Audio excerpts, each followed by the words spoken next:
We the people of the United States. In order to form a more perfect union, establish justice, ensure domestic tranquility, provide for the common defense, promote the general welfare, and secure the blessings of liberty to ourselves and our posterity, do ordain and establish this Constitution for the United States of America. Article I.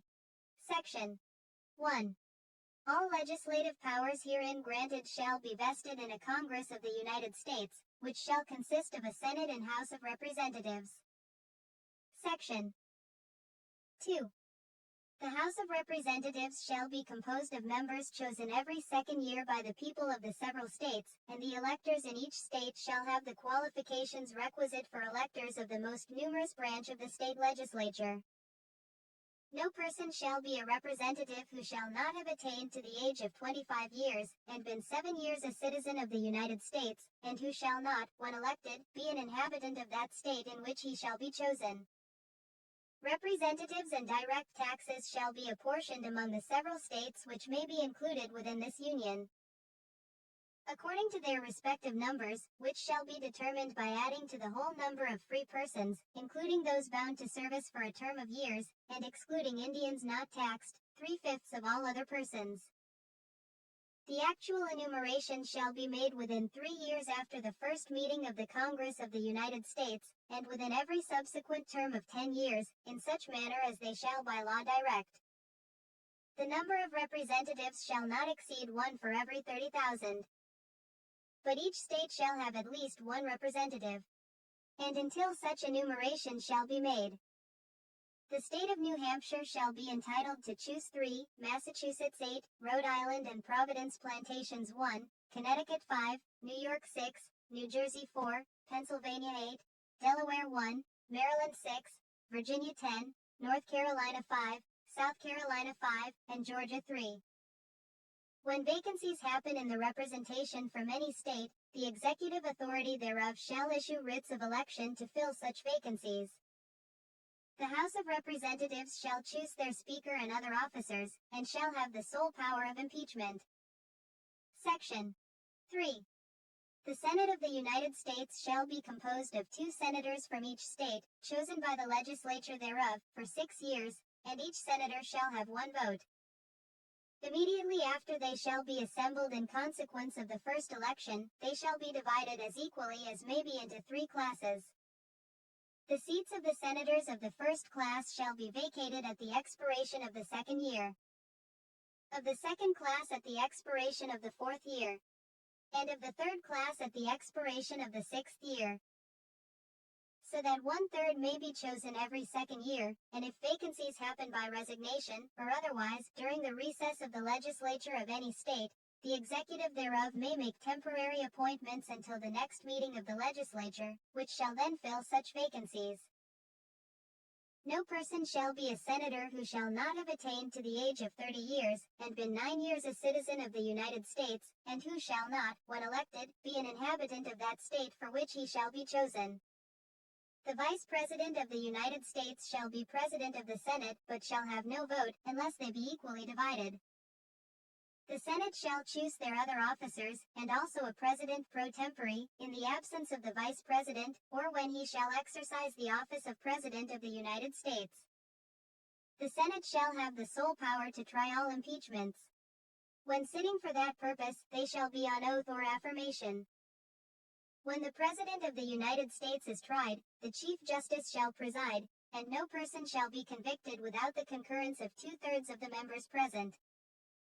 Judgment in cases of impeachment shall not extend further than to removal from office, and disqualification to hold and enjoy any office of honor, trust or profit under the United States, but the party convicted shall nevertheless be liable and subject to indictment, trial, judgment and punishment, according to law.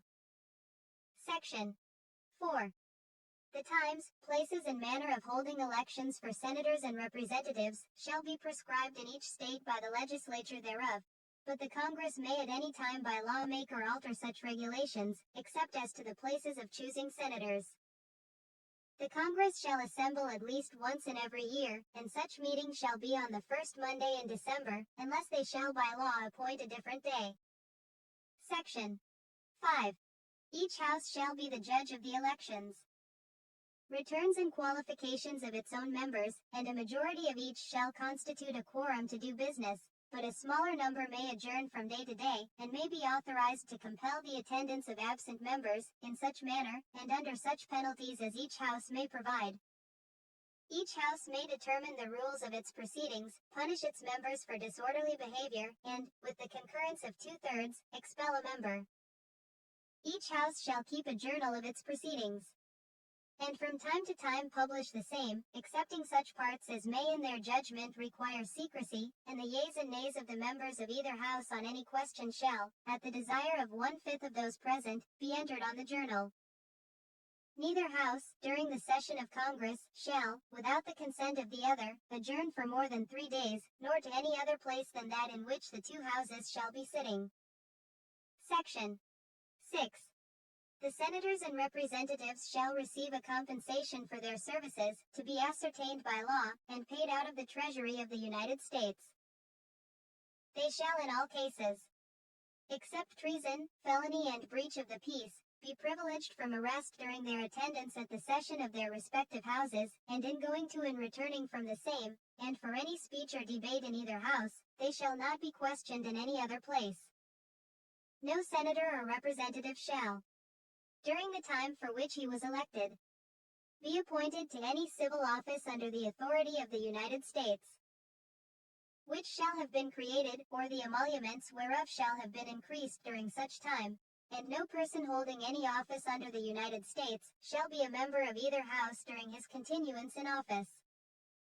Section 7. All bills for raising revenue shall originate in the House of Representatives, but the Senate may propose or concur with amendments as on other bills. Every bill which shall have passed the House of Representatives and the Senate shall, before it become a law, be presented to the President of the United States. If he approve, he shall sign it, but if not, he shall return it, with his objections to that house in which it shall have originated, who shall enter the objections at large on their journal, and proceed to reconsider it. If after such reconsideration 2/3 of that house shall agree to pass the bill, it shall be sent, together with the objections, to the other house, by which it shall likewise be reconsidered, and if approved by 2/3 of that house, it shall become a law. But in all such cases the votes of both houses shall be determined by yeas and nays, and the names of the persons voting for and against the bill shall be entered on the journal of each house respectively. If any bill shall not be returned by the President within 10 days, Sundays excepted, after it shall have been presented to him, the same shall be a law, in like manner as if he had signed it, unless the Congress by their adjournment prevent its return, in which case it shall not be a law. Every order, resolution, or vote to which the concurrence of the Senate and House of Representatives may be necessary, except on a question of adjournment, shall be presented to the President of the United States, and before the same shall take effect, shall be approved by him, or being disapproved by him, shall be repassed by 2/3 of the Senate and House of Representatives, according to the rules and limitations prescribed in the case of a bill. Section 8. The Congress shall have power to lay and collect taxes, duties, imposts and excises, to pay the debts and provide for the common defense and general welfare of the United States, but all duties, imposts and excises shall be uniform throughout the United States. To borrow money on the credit of the United States. To regulate commerce with foreign nations, and among the several states, and with the Indian tribes. To establish an uniform rule of naturalization, and uniform laws on the subject of bankruptcies throughout the United States. To coin money, regulate the value thereof, and of foreign coin, and fix the standard of weights and measures. To provide for the punishment of counterfeiting the securities and current coin of the United States. To establish post offices and post roads. To promote the progress of science and useful arts, by securing for limited times to authors and inventors the exclusive right to their respective writings and discoveries. To constitute tribunals inferior to the Supreme Court. To define and punish piracies and felonies committed on the high seas, and offenses against the law of nations. To declare war, grant letters of marque and reprisal, and make rules concerning captures on land and water. To raise and support armies, but no appropriation of money to that use shall be for a longer term than 2 years. To provide and maintain a navy. To make rules for the government and regulation of the land and naval forces. To provide for calling forth the militia to execute the laws of the Union, suppress insurrections and repel invasions. To provide for organizing, arming, and disciplining the militia, and for governing such part of them as may be employed in the service of the United States, reserving to the states respectively, the appointment of the officers, and the authority of training the militia according to the discipline prescribed by Congress. To exercise exclusive legislation in all cases whatsoever, over such district, not exceeding 10 miles square, as may, by cession of particular states, and the acceptance of Congress, become the seat of the government of the United States, and to exercise like authority over all places purchased by the consent of the legislature of the state in which the same shall be, for the erection of forts, magazines, arsenals, dockyards, and other needful buildings, and to make all laws which shall be necessary and proper for carrying into execution the foregoing powers, and all other powers vested by this Constitution in the government of the United States, or in any department or officer thereof. Section 9. The migration or importation of such persons as any of the states now existing shall think proper to admit, shall not be prohibited by the Congress prior to the year 1808, but a tax or duty may be imposed on such importation, not exceeding $10 for each person. The privilege of the writ of habeas corpus shall not be suspended, unless when in cases of rebellion or invasion the public safety may require it. No bill of attainder or ex post facto law shall be passed. No capitation, or other direct, tax shall be laid, unless in proportion to the census or enumeration herein before directed to be taken. No tax or duty shall be laid on articles exported from any state. No preference shall be given by any regulation of commerce or revenue to the ports of one state over those of another, nor shall vessels bound to, or from, one state, be obliged to enter, clear, or pay duties in another. No money shall be drawn from the Treasury, but in consequence of appropriations made by law, and a regular statement and account of the receipts and expenditures of all public money shall be published from time to time. No title of nobility shall be granted by the United States, and no person holding any office of profit or trust under them, shall, without the consent of the Congress, accept of any present, emolument, office, or title, of any kind whatever, from any king, prince, or foreign state. Section 10. No state shall enter into any treaty, alliance, or confederation, grant letters of marque and reprisal, coin money, emit bills of credit, make anything but gold and silver coin a tender in payment of debts, pass any bill of attainder, ex post facto law, or law impairing the obligation of contracts, or grant any title of nobility. No state shall, without the consent of the Congress, lay any imposts or duties on imports or exports, except what may be absolutely necessary for executing its inspection laws. And the net produce of all duties and imposts, laid by any state on imports or exports, shall be for the use of the Treasury of the United States, and all such laws shall be subject to the revision and control of the Congress. No state shall, without the consent of Congress, lay any duty of tonnage, keep troops, or ships of war in time of peace, enter into any agreement or compact with another state, or with a foreign power, or engage in war, unless actually invaded, or in such imminent danger as will not admit of delay. Article 2. Section 1. The executive power shall be vested in a President of the United States of America. He shall hold his office during the term of 4 years, and, together with the Vice President, chosen for the same term, be elected, as follows. Each state shall appoint, in such manner as the legislature thereof may direct, a number of electors, equal to the whole number of senators and representatives to which the state may be entitled in the Congress, but no senator or representative, or person holding an office of trust or profit under the United States, shall be appointed an elector. The electors shall meet in their respective states, and vote by ballot for 2 persons, of whom one at least shall not be an inhabitant of the same state with themselves. And they shall make a list of all the persons voted for, and of the number of votes for each, which list they shall sign and certify, and transmit sealed to the seat of the government of the United States, directed to the President of the Senate. The President of the Senate shall, in the presence of the Senate and House of Representatives, open all the certificates, and the votes shall then be counted. The person having the greatest number of votes shall be the President, if such number be a majority of the whole number of electors appointed. And if there be more than one who have such majority, and have an equal number of votes, then the House of Representatives shall immediately choose by ballot one of them for President, and if no person have a majority, then from the 5 highest on the list the said House shall in like manner choose the President. But in choosing the President, the votes shall be taken by states, the representation from each state having 1 vote. A quorum for this purpose shall consist of a member or members from 2/3 of the states, and a majority of all the states shall be necessary to a choice.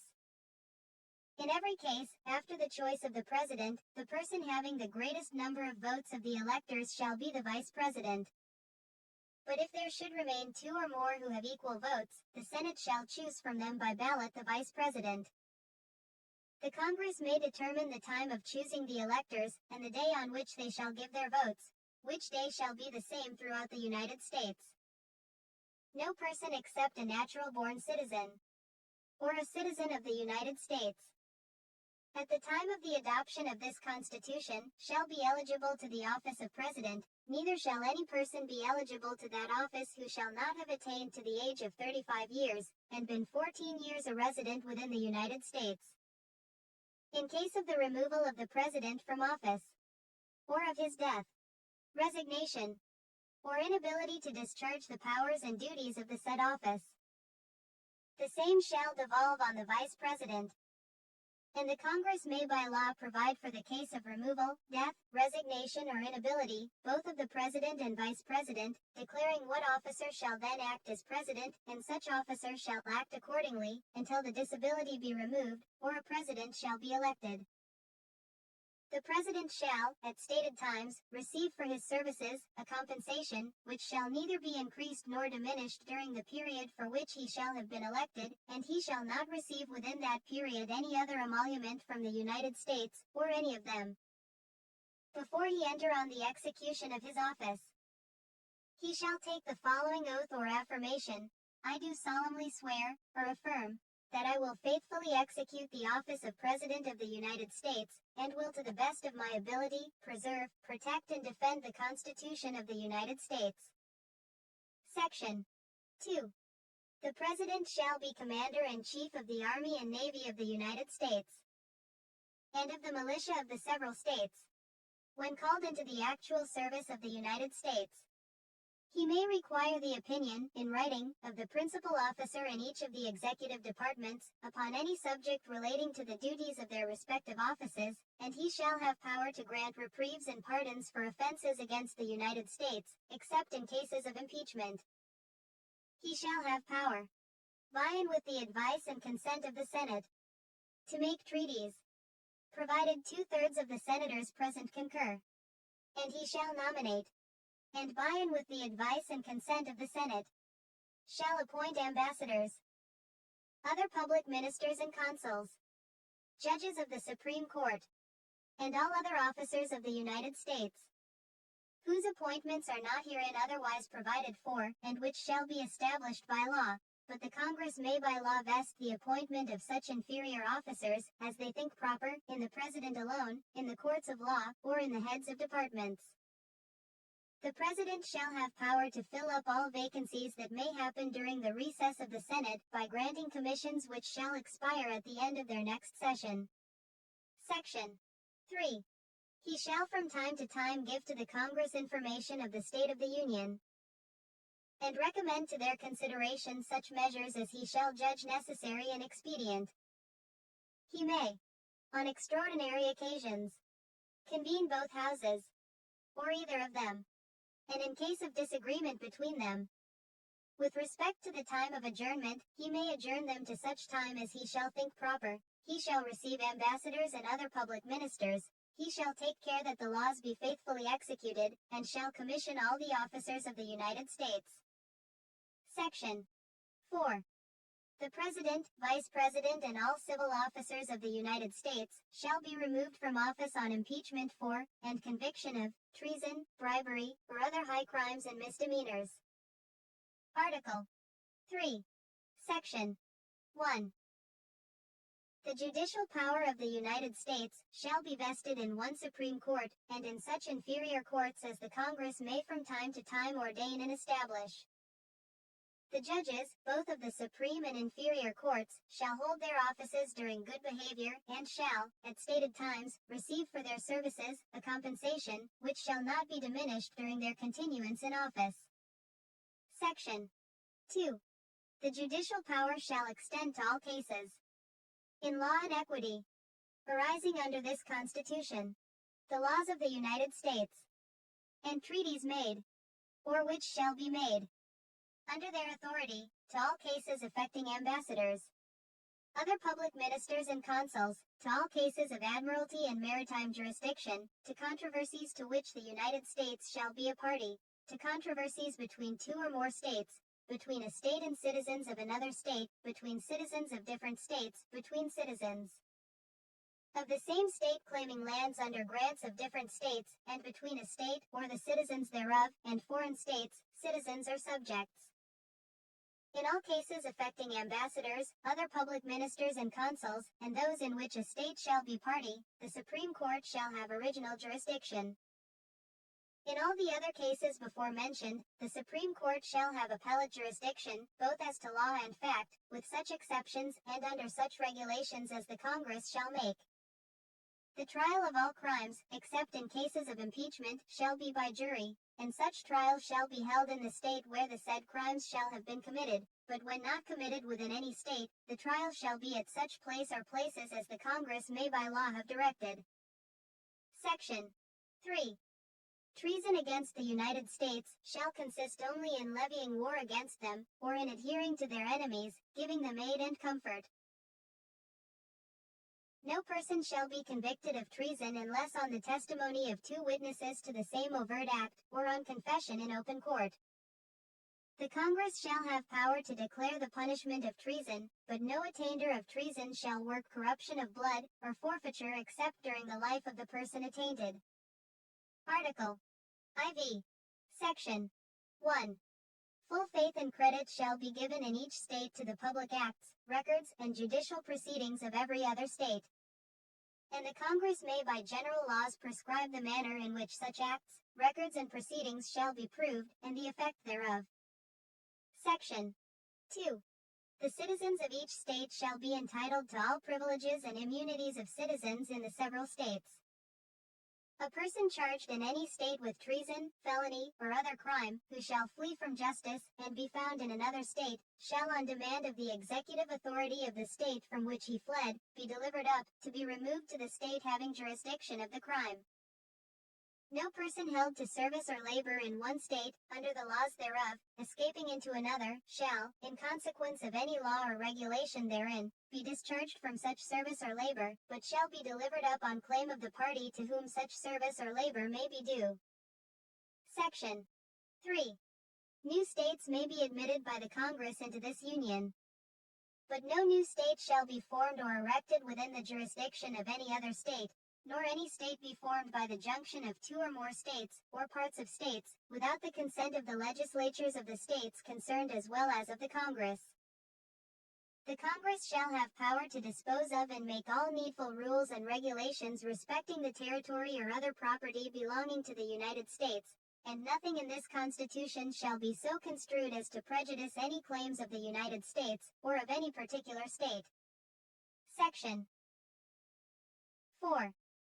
The United States shall guarantee to every state in this Union a republican form of government, and shall protect each of them against invasion, and on application of the legislature, or of the executive, when the legislature cannot be convened, against domestic violence. Article V. The Congress, whenever 2/3 of both houses shall deem it necessary, shall propose amendments to this Constitution, or, on the application of the legislatures of 2/3 of the several states, shall call a convention for proposing amendments, which, in either case, shall be valid to all intents and purposes. As part of this Constitution, when ratified by the legislatures of 3/4 of the several states, or by conventions in 3/4 thereof, as the one or the other mode of ratification may be proposed by the Congress. Provided that no amendment which may be made prior to the year 1808 shall in any manner affect the first and fourth clauses in the 9th section of the first article, and that no state, without its consent, shall be deprived of its equal suffrage in the Senate. Article V. All debts contracted and engagements entered into, before the adoption of this Constitution, shall be as valid against the United States under this Constitution, as under the Confederation. This Constitution, and the laws of the United States which shall be made in pursuance thereof, and all treaties made, or which shall be made, under the authority of the United States, shall be the supreme law of the land, and the judges in every state shall be bound thereby, anything in the Constitution or laws of any state to the contrary notwithstanding. The senators and representatives before mentioned, and the members of the several state legislatures, and all executive and judicial officers, both of the United States and of the several states, shall be bound by oath or affirmation, to support this Constitution, but no religious test shall ever be required as a qualification to any office or public trust under the United States. Article V. The ratification of the conventions of 9 states shall be sufficient for the establishment of this Constitution between the states so ratifying the same. The word "the" being interlined between the 7th and 8th lines of the first page. The word 30 being partly written on an erasure in the 15th line of the first page. The words "is tried" being interlined between the 32nd and 33rd lines of the first page, and the word "the" being interlined between the 43rd and 44th lines of the second page. Attest William Jackson, Secretary. Done in convention by the unanimous consent of the states present the 17th day of September in the year of our Lord 1787 and of the independence of the United States of America the 12th, in witness whereof we have hereunto subscribed our names.